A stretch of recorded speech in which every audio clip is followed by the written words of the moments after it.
Hello, I am Mr. Tuang from Myanmar. Today I would like to share with you how the Lord blessed me and how by answering my prayer, the prayer that took more than a year. And this experience is the affirmation of God's existence in my life. And in my college, I was fully working student until I finished my Bachelor of Arts in Religion in 2003. I really want to continue my study. But the financial situation and my family situation did not favor me to go abroad and study.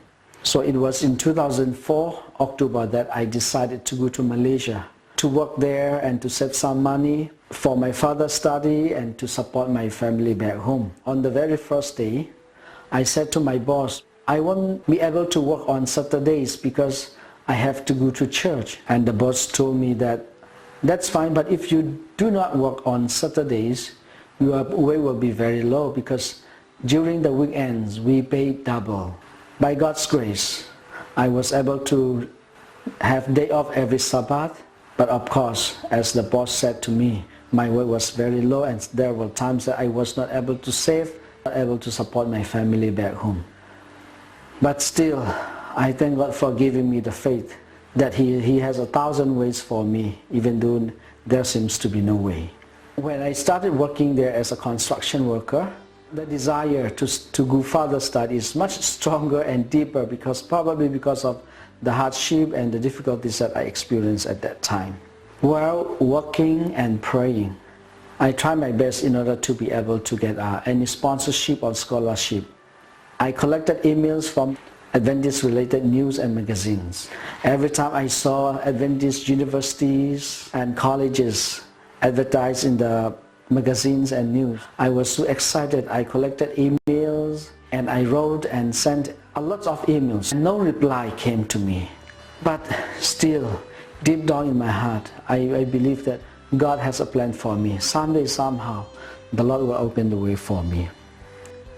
I was encouraged with the word of God from the book of Isaiah, chapter 41, verse 10. It says that, so do not fear, for I am with you. Do not be dismayed, for I am your God. I will strengthen you and help you. I will uphold you with my righteous right hand. Believing that the Lord is holding me, I was able to cling on to Him. I was able to move on with the faith and the hope that I had at that time. And also, one of my favorite texts was Lamentation 3:24. The Lord is my portion, says my soul, therefore I hope in Him. Yeah, from my childhood, life was difficult, and the Lord is the only thing or the only one that I have, which is the most precious to me. And one evening, while I was studying my Bible, and when I started praying, I felt like, oh, it's been 1 year that I've been praying, but nothing seemed to be different. And I said to myself, probably there's no God at all. And I was angry at God. Lord, if you exist, but how come you did not answer my prayer? I've been praying like this. What more can I do? I even wanted to disappear from this world. Lord, if you are existing, why didn't you open the way for me? Why didn't you answer my prayer?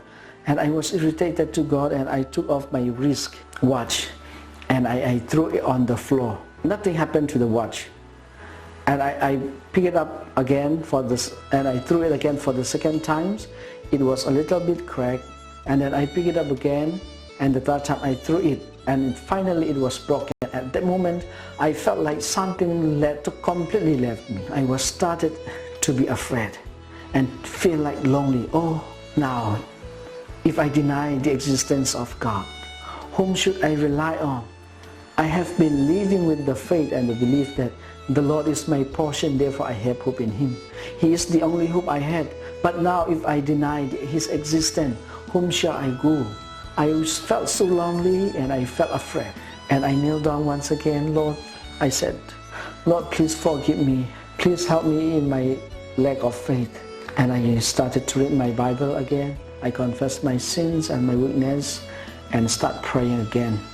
After reconciling with God, I went out to my place again. So not long after that, one Sabbath, as usual, I was attending the Sabbath service and I was sitting in the second pew from the front.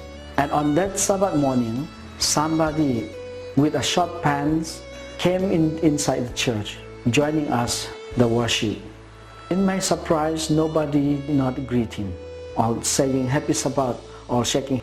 So I had pity in my mind.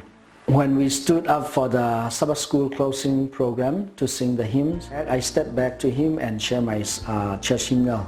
And then after the prayer, I said to him, okay, please remain here. There will be an English Sabbath school lesson discussion. But as for me, I have to go upstairs to lead my Myanmar Sabbath school lesson. And he said to me, I am going back to the States today. I am just waiting for my friend to pick me up. While waiting for him, I just came inside the church. So he asked me, do you have any contact? I did not have any contact except a very new email which was created by one of my Malaysian friends whose name was Roger on the previous Sabbath evening. So I gave that email address and then I went up to the upstairs to lead my Myanmar people for the Sabbath school discussion. I came down, I saw him no more. In my surprise, the next Sabbath evening when I checked my email, I saw an email stating that, thank you so much for worshiping with me while I was in KL, Kuala Lumpur, in this church. If there's anything I can do for you from this side of the world, please let me know. Sincerely yours, your friend, Wally. That's the statement he sent to me. I paused in the internet cafe and I talked to God, Lord, is it how you will open the way for me? I replied the email that I want to go to study abroad for my father's study, and then after that I will come back to Myanmar and serve the Lord and serve my people. And then the next Sabbath evening, I checked my email again. By the way, I was able to check my email once a week, only Sabbath evening, because that is the only time I was free. The next Sabbath evening, when I checked my email, the reply was, where do you want to study, how much it will cost? I said, I want to study at IS. At the same time, I sent the IS website, and which include the financial information as well. I checked my email on the next Sabbath evening again, and that's the time that go back and prepare for your study. Wow, I was so happy. I was so happy, but there's one challenge. My stay in Malaysia was 1 year already, and for the next 2 years, my agent, they extended my working visa. So if I want to go back, I had to pay all the money that they have spent, which will cost about more than 1,000 US dollars. I said to myself, okay, I have to tell the reality. So I invite a request from one of the church elders in the KL Kuala Lumpur English Church, who assists me to write down my situation, and we sent to Daddy Wally my situation, and he said, how much do you need?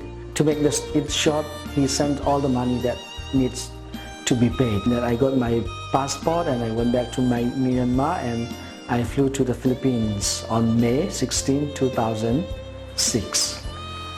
So that was how the Lord opened the way for me. Not only that, Daddy Wally is a very loving and caring person. Especially the more I understand, the more I know him about how he relates with his children. My sister Ali and my brother Matthew, Daddy Wally is very close to them. It happened in 2007. I met a beautiful Filipino woman and I fell in love, and it happened that we're going to get married.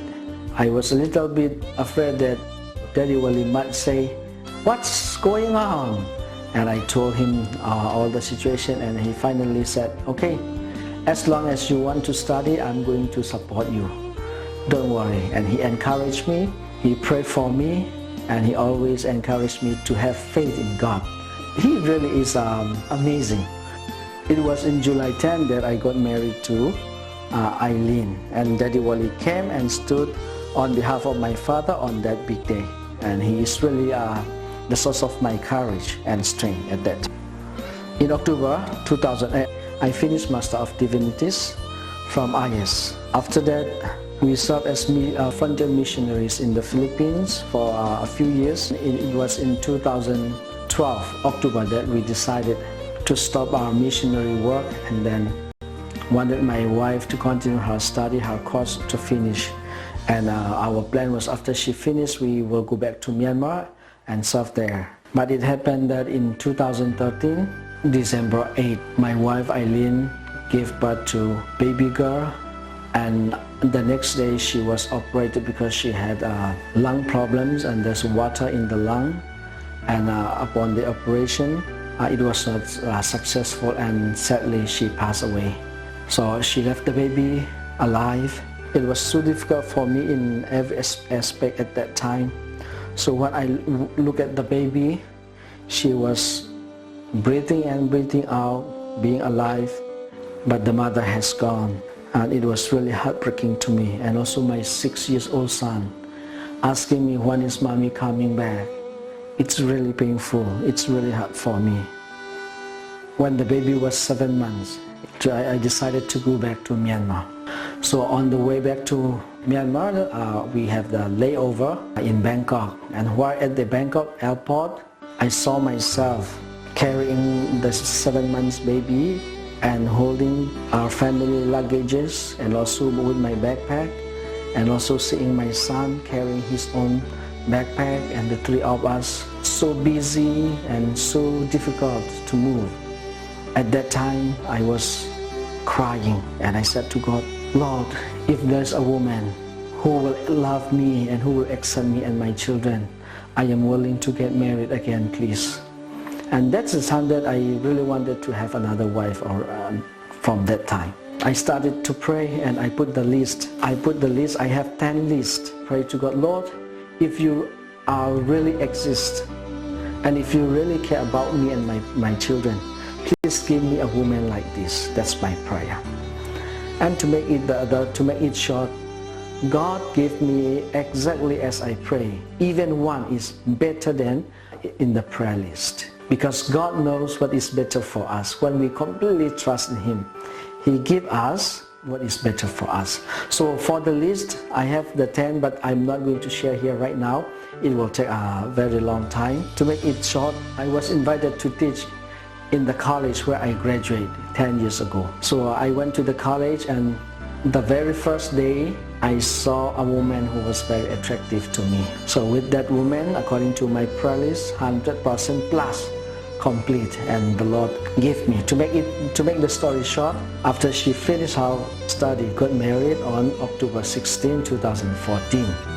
So on our big day, once again, in my second marriage, Daddy Wally came all the way from the States, and he stood there as in the place of my father who had passed away a year ago. So Daddy Wally is really a blessing to me. It's a blessing from God. God has been so gracious. God has been so good. God has blessed me by using Daddy Wally in my life, because Daddy Wally also extended his support not only to me. He has been sponsoring needy students. While I was teaching at the Adventist Seminary and College in Myanmar, we were also able to share support for the needies as well. Even up to now, we are still sponsoring students with his financial assistance. One thing I learned from Daddy Wally also is that through my experience, forgiving and understanding one's situation will motivate someone to stand stronger and to do better in his life. At present, I am the youth director of Myanmar Union of the Seventh-day Adventists. I am here today. It is because of God's grace and God's blessings through Daddy Wally. So Daddy Wally, you are amazing. Thank you so much for all the support that you give me and to my people.